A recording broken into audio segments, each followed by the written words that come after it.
you, that role of Miss Jean Brodie, it's such a popular one. It's one that many of us identify with you most strongly. Did you see it as a turning point in your own career? When I did it, well, I think in a way I was aware of it because it was such a sensational part. It is really what you would call a foolproof part. And I was terribly lucky because the producer was a man called Bobby Fryer, who has since become a very, very dear friend. And he really wanted me to play it, and I do not know why. I don't know what Bobby had seen me in or why he got this bee in his bonnet, but he really did. And I was an incredibly lucky person because I think every actress wanted to play that part. She always seemed to me to be a rather complex lady to get to grips with. Did you base her on anybody that you'd known previously? No, I didn't really. I had read the book quite a long time before that, and I was fascinated by her. I think there is always, somewhere along the line, there is a teacher who influences you, or indeed a person and somebody. I mean, I went to a school in Oxford, the Oxford High School for Girls, and there wasn't anybody quite so bizarre as that, but I think probably my English teacher was the one who made me go ahead with my career, because mostly in that school they were very, very much against the theatre and were not really encouraging, and this particular lady was. And that was marvellous for me. Just looking back on all the success you've had, I find it very difficult to even imagine you doing auditions, I mean, in the very early days. But there's a smashing story about the first time you went audition for the BBC, probably the only time. Oh, my goodness, yes, that was terrible. They held auditions. It was something that you always did after drama school. And oh dear, it's such an awful thought to even remember. I read, and I thought I was being very advanced, I read a story by James Thurber from the 13 Clocks, and I thought this was frightfully bright. But I was smoking a cigarette, which I also thought was rather cool and would go down rather well. And I put the cigarette down on an ashtray, which was on a grand piano, which was sort of covered in a blanket. I don't think they do that so much now. It was this great thick blanket. And as I was reading, I saw the cigarette roll off the ashtray, and I saw this thin smoke spiralling up, and I thought, oh my God, just let me get to the end of this page and get out of here. I don't know whether it burnt down or what happened, but I certainly didn't hear from the BBC again. You literally just got up and left, did you? I ran. I literally ran. I was so frightened.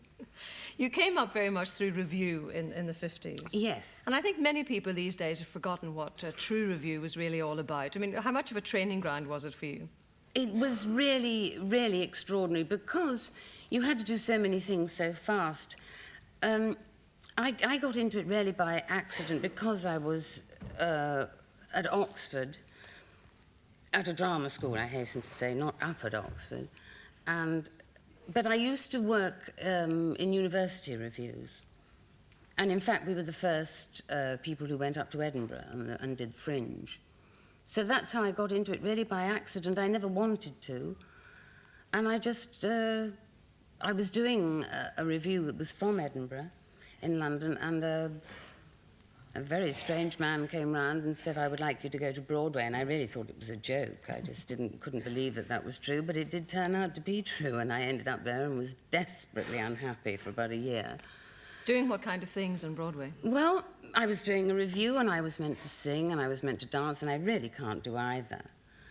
And it was awful. I think I spent most of the time crying. I was discovered in a lift crying by Julie Andrews, who said, oh, do come and have a cup of tea. And in actual fact, she saved my life because I was so miserable.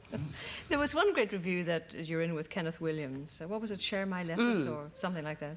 Well, I did that when I came back from America, and I really came back, truthfully, for a holiday, because I had never worked in this country, and it seemed to me that America was where I was going to work.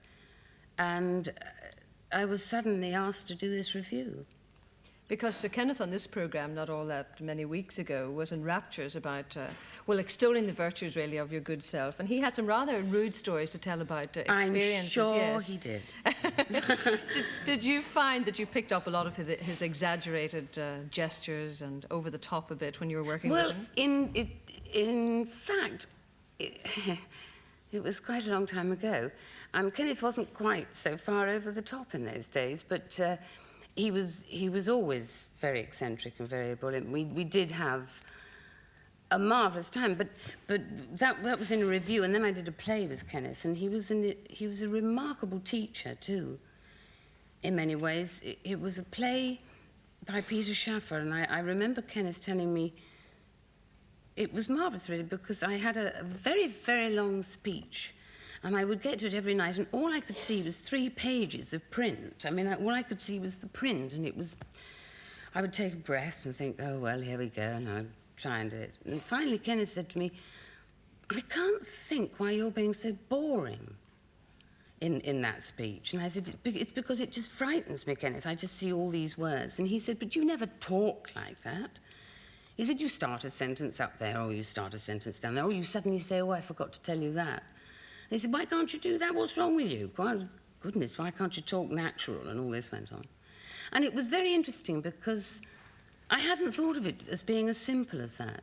And in truth, it is quite, well, it isn't simple, but once something is sort of made clear to you like that, it's such an enormous help. I know that you worked with Dame Edith Evans as well. She also passed on lots of lovely little bits of advice to you, didn't she? Well, in truth, it wasn't advice to me, but she did say, I mean, I think I know which one you mean, when she said, if you don't understand the line, just make it sound dirty. But she was referring to restoration comedy. And I must say, but she didn't say it to me, she said it to Bill Gaskell, who is the most wonderful director of restoration comedy, and indeed other comedies, but I happen to have done a few with Bill. And it does work, because sometimes the lines are so obscure, but if you just sort of make them sound a little sort of dodgy and move the fan around a bit, you know, it does work.